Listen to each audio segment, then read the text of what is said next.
Shoo sister. Shoo sister. How are you this morning? Wow. I'm very good this morning. I see that. Very good this morning. You woke up on the right side of the bed today. I sure did. I sure did. I figured for this episode we could have a little sourdough, a little grazing table. Did you make the sourdough? No. Oh, you're not there yet? Oh, I don't think I'll ever be there. Oh. I am not a baker, you know this.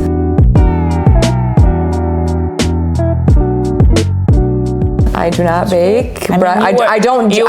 But you are not a lot of things, but you learn. Don't like it. I don't like the kneading of dough. Okay. I don't like the kneading of dough. I love making dough, but I've never tried sourdough. Yeah, this is actually from Mirna, Mart Kamal, Kamal's wife. That's it?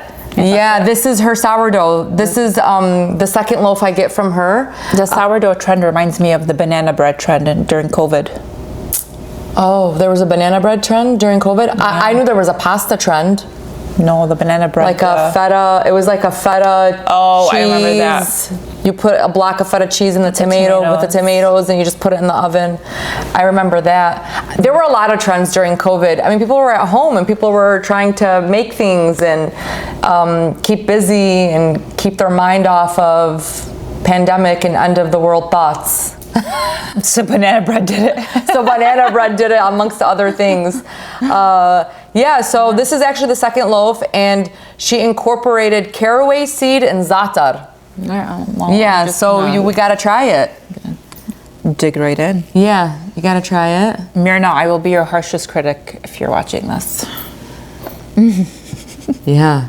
I've tried a lot of sourdough. Her sourdough seems the best. Texture, consistency, like crunch, as well as like softness and taste, right? You never had sourdough. You've never had sourdough? So what are you comparing? How are you going to compare? Just if it tastes good. Oh, I love sourdough. I'm a big fan of sourdough. Wow. Isn't it so good? I didn't expect it to be like that. Yeah, sourdough is actually very, very good for you. So what I'm going to do, I'm going to mix labneh. Okay, we're gonna do some labneh. She has to let you guys know. I gotta let you know what I'm gonna do. Okay, this is some labneh. It's a traditional breakfast spread from the Levant area, so like Lebanese. And then I'm gonna do a little bit of an apricot orange spread because I love jams. I'm a big fan of jams. I will have all different kinds of jams in my pantry, and we're gonna try it. We're gonna do a little bit of sour. No, sweet. Just eat it. Okay, let's go.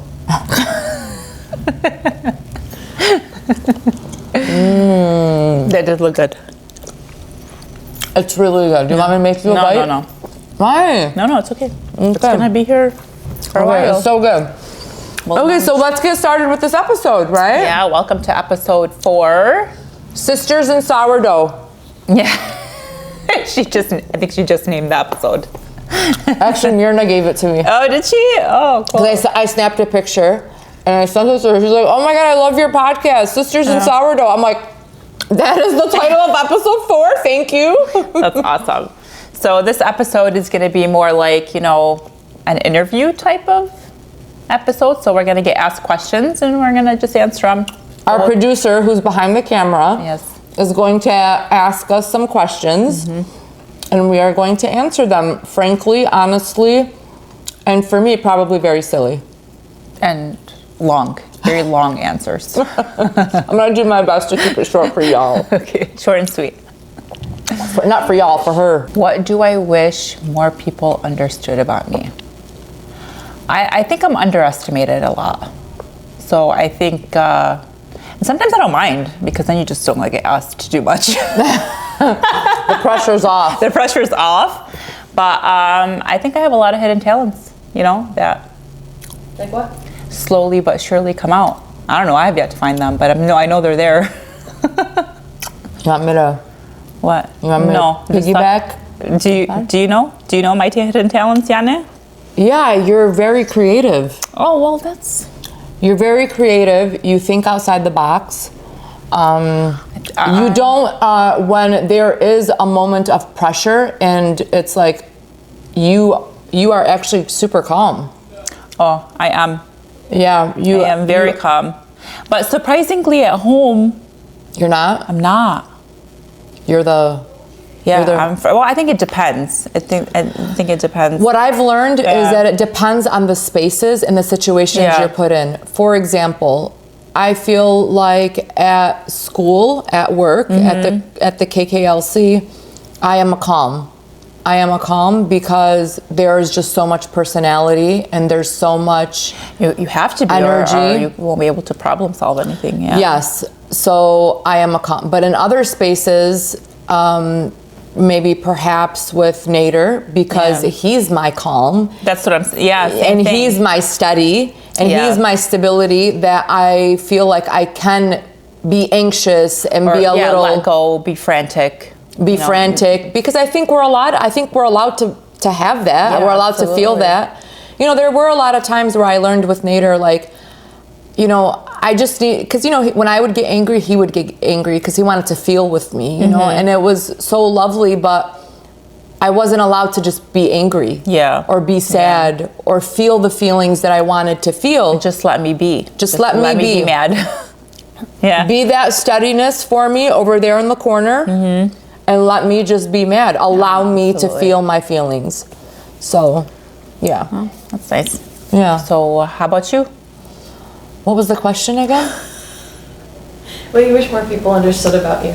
I wish people understood about me that I am a big picture person, and that I am not thinking about like momentary things. I am thinking about big picture. So if I am saying or doing things in the moment that may sound, you know, erratic or harsh or you know, whatever it is, just know that I have my intentions are pure, and that I have the best interest at heart for whatever the situation is, whether it be family, whether it be business, sometimes I feel like I have to take a punch in the beginning in order for me to win the big fight. You know? You know how to take a punch, though. I do. You do. Yeah. And you know how to take a punch. I mean, you've been through a lot. And then I think, too, the way people perceive you as just like this one way, you know, but there, like you said, there's a way bigger picture, but you're only looked at in this manner. Yes. You know? Yeah. But even like with the podcast, you know, one of the staff members I remember the other day was like, wow, seeing a different side of you I didn't even know existed. Remember? Yeah. Yeah, and I was like, oh, yeah. Yeah, it's like kind of like yeah, like you know, I wish people understood that I am human. Yeah. And that I do have feelings, and I do feel pain, and I do get sad. And even though you're so calm and collected, yeah, you do. But they don't see that and side. even I am so assertive. I am very assertive, and I am like, you know, sometimes, you know, cutthroat, and it's because I have to be. It's because I'm in a position where decision making is of the utmost importance, and being a very clear decision maker is key to success. And I feel like because I'm a woman in that position, I feel like I immediately am, I don't know, connected or tagged with like, you know, bitchy or mean or something. But if I was a man, he's great. He's clear. He's assertive. He's got it. He's got everybody in line, you know? And I just wish, you know, I was afforded the same kind of courtesy and grace. True that, sister. Do you ever feel like you're too much for people? Am I gonna start or are you gonna start? No, well, I mean, I don't think I'm too much for people. I think I'm just the right amount. That's a good answer. I've never, I don't know. I've never, nobody's ever told me I'm too much. So we got good vibes over here. I don't know. I've been told I'm too much, but that doesn't necessarily mean bad vibes. No, Yeah. no, not at all. So I've been told that I'm too much, and I have a big personality, and I feel like I am like a chameleon, and I mesh really, really well. So I have a really big personality, and I take up a lot of space, and yeah, I feel, but I've learned to kind of tone it down and allow others to have, to make space and time for others. But what's happened, which is actually quite interesting, is that when I do take a step back and allow people, people are like, what's wrong with you? Where are you? Why aren't you showing up? It's like, I've been showing up for 30 years. Where are you? Where are you?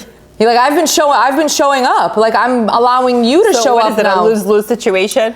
I don't know. I think it just depends. I think the moral of this story is that just knowing who you are and knowing what kind of effect you have on people and knowing when to pivot and knowing when to harness that energy or that power and use it for good.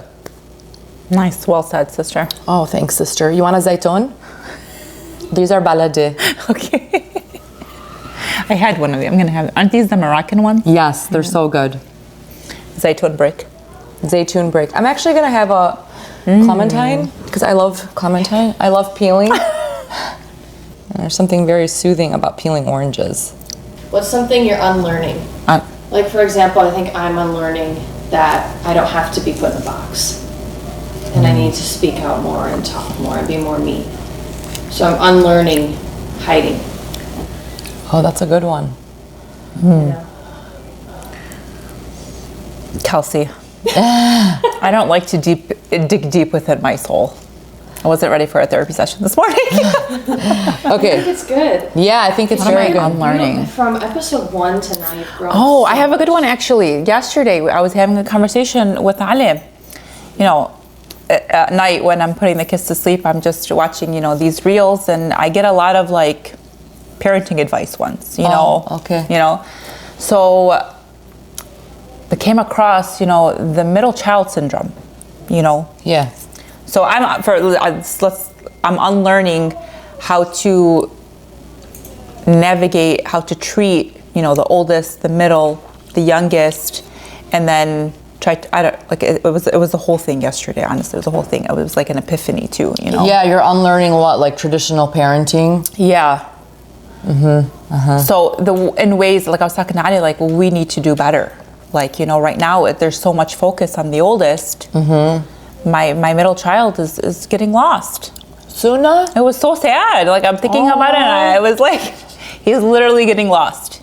Habiba. Yeah. So I'm unlearning that, I guess, trying to navigate that situation. I feel like I went through that too. I feel like when Nassim is my oldest, so I felt like Nassim, when he turned about 7, 8, I had to learn that each one of my children were separate individuals. Yeah. They're separate individuals, and how I love or show love or how I parent one doesn't necessarily mean that is how I parent or show love to the other, because they're different. But that's the thing, they're different. Like, don't punish him because he's this age, he's young, but you can't. You can't put that, like, okay, but when the oldest was that age, you didn't treat him that way. You know what I mean? Now he looks young because you have an older child, but he wasn't treated that way at 5 years old. You know what I mean? So it's just, and then me thinking, because we have so much going on with the oldest, it's like, okay, how am I even gonna incorporate more activities for the next child? It's like, oh my God, like then scheduling, I go overwhelmed, anxiety, and I was telling him, then it's gonna cause problems between me and you. Yeah. I could already see it, because our meal times are so important that everything revolves around meal times. You know what I mean? Well, was Ali willing to pivot? Yeah, he's like, and then having this conversation with him, I was like, wow, you actually are very understanding and we can make it work. It's my fear of bringing it up to him and having that conversation and how he's gonna react, but it's like, so you're unlearning communication styles? Yeah, and you're unlearning communication skills. I'm the type where like, okay, I'll put it on him last minute and you just got to do it. You know what I mean? Yeah, that's not fair. I was like, so I have to do I told him, so I have to do a better job in letting you know what's happening this week so we can schedule it properly, not just throw it on you and just hope for the best. That is real growth. Yeah, right? That is I'm telling real you, growth. yeah, last night was like, wow. That is real growth. And also too, I think your non-confrontational persona plays a big role it's like in good and bad though. Avoidance. You have a lot of avoidance, I think, because You know, I'd rather just walk away. you'd rather just walk away. And that's not healthy. You have to be able to confront. You have to be able to, you know, stand in front of, you know, the problems ahead and solve. And Yeah, sometimes though it's like it depends on who it's with. Like there's certain people, like when you don't react, they need their time to think about it, and they come back and they end up agreeing with me. So I didn't have to be confrontational. yeah. That's like, But confrontational is not a bad thing. Confronting not. something Yeah. is like just yeah, but sometimes it just needs to Settle. settle before I have that conversation. believe in that. Yeah. So, and that happens a lot with me. I just have the conversation later, not just there. Okay, yeah, for sure. I believe in Yeah. that too. No, the right time. So what are you unlearning? What am I unlearning?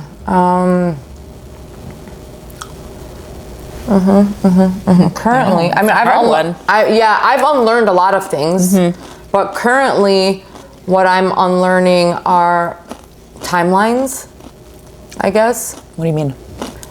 Like, you know, having certain things done by a certain age, or having certain things done by a certain time, and you know, That pressure, yeah. you know, with the kids, even, okay, you're going into high school now, you should know this, and you should know that, and you should know this, and says who? Yeah. Well, it says, I was going to tell you, says who? Says who? Yeah. And I'm just unlearning pressure. I'm unlearning perfectionism. I'm unlearning all of these I think things. it's projecting onto our kids. It really is.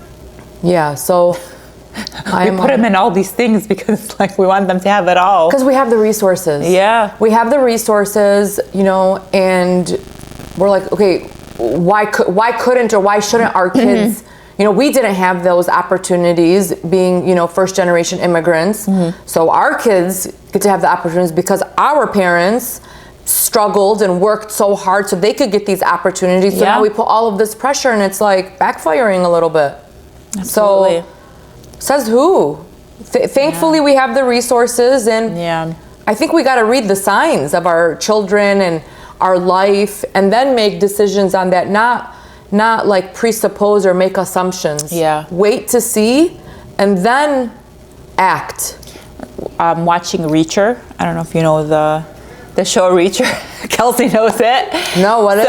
So when she said assumptions, it reminded me of what he says. Assumptions kill. You do never assume. Wow. Is that Keanu Reeves? No, I don't. What's his name?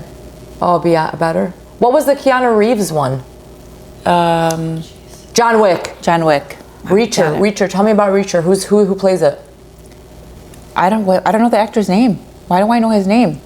He's like a newer. He's newer, right? Yeah, he's newer. He's like a huge Vin Diesel type of, or The Rock type of person, just white version. Really? Yeah. Okay, interesting. It's an action film. Okay, I'm gonna look into it. Yeah. Okay. But yeah, so they do. Assumptions kill, never assume. Yes, they do. Yeah. They absolutely do. Gotta work off of fact. Really, you gotta act on fact. Next question. Okay, if no one ever judged you, what would you do differently? And I have a follow-up question for that too. If no one ever, what would I do differently? Oh my God, I would do so much differently. Go ahead, start. I'd move to New York and be like in that fashion grimy scene, 100%. I would do karaoke all the time. Would you really? Yeah, I would. No, I would. no way. I would be on the, yeah, I would sing. I would sing. I would sing. With what voice? My voice. With what rhythm? I'm not being judged. I'm not being judged. Okay. So I would. Wow.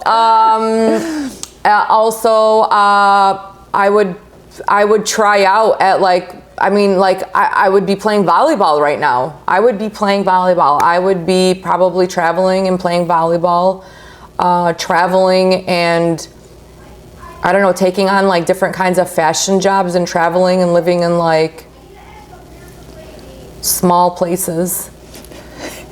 Okay. I honestly don't have an answer for this question. If you weren't judged? Yeah, what would I do differently? Can I come back to this one? Okay. I'll I'll think about it. Follow-up question. Okay, follow-up question. even though you have all these aspirations that you would do if you weren't judged, do you feel like you're becoming the person that you've always wanted to be? Yes, because the end goal for me and all of these aspirations is to be like a leader, essentially a trendsetter, or like the matriarch.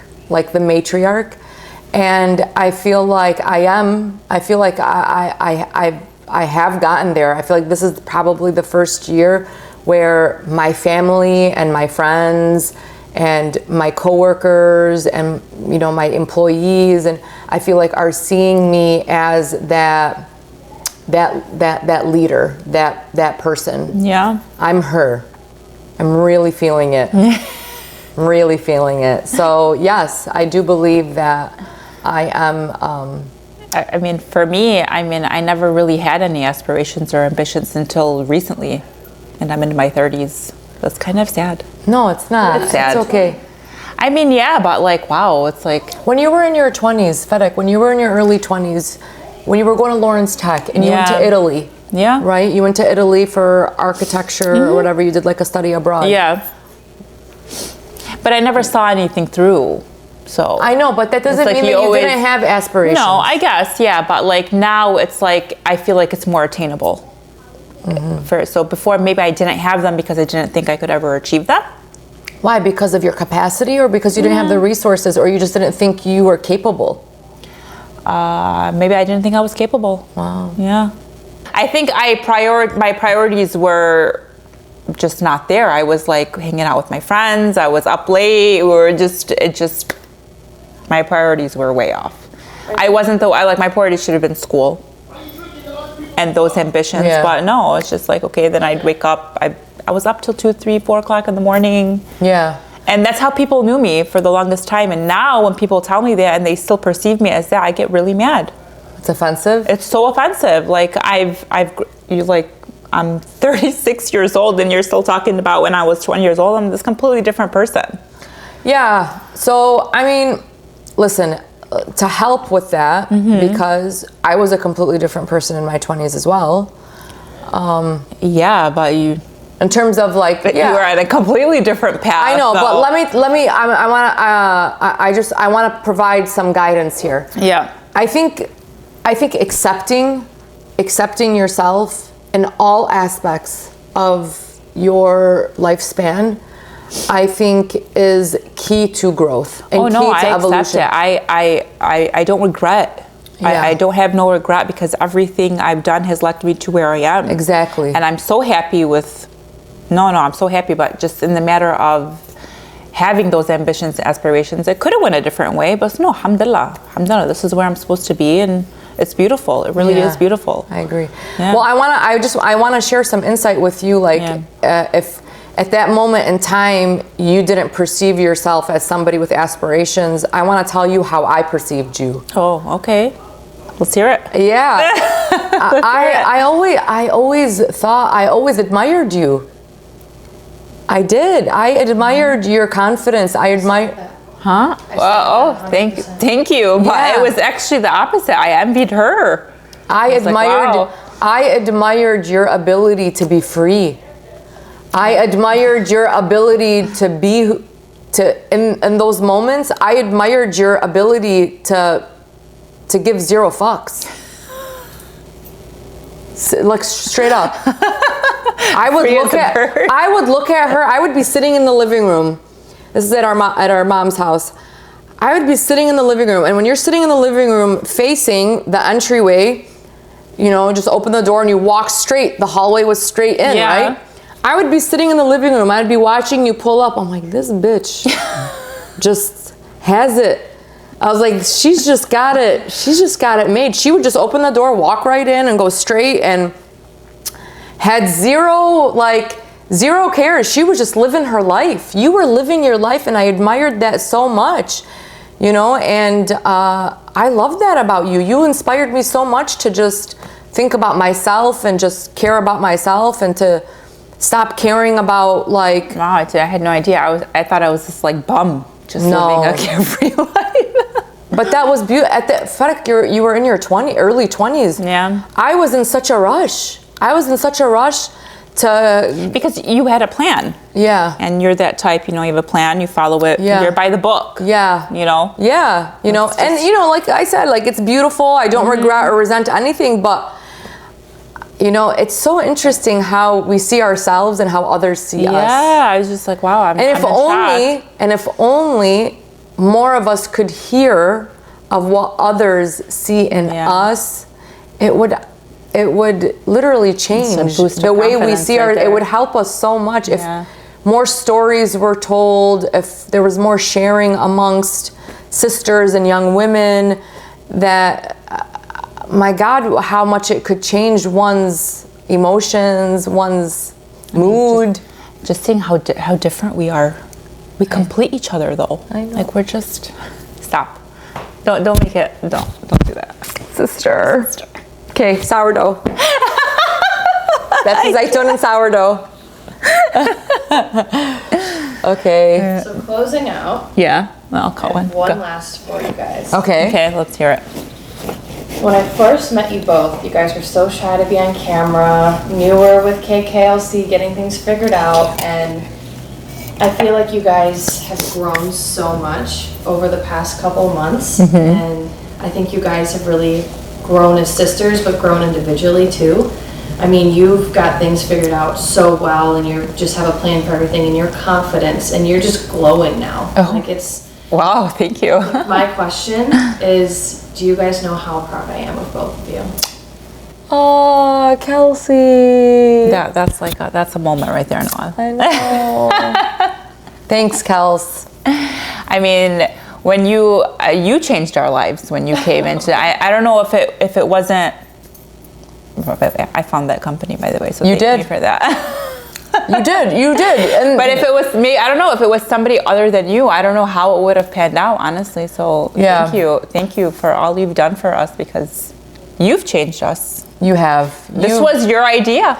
And you empowered us. You empowered us to be strong in front of the camera and to just be our authentic, true selves. And you advised us on how to bring our best self. That first video, it took us at least, oh my gosh.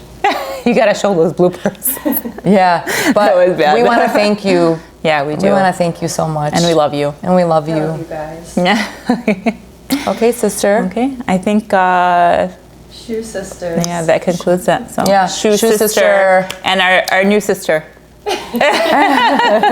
Awesome. All right, great. Okay. Cut.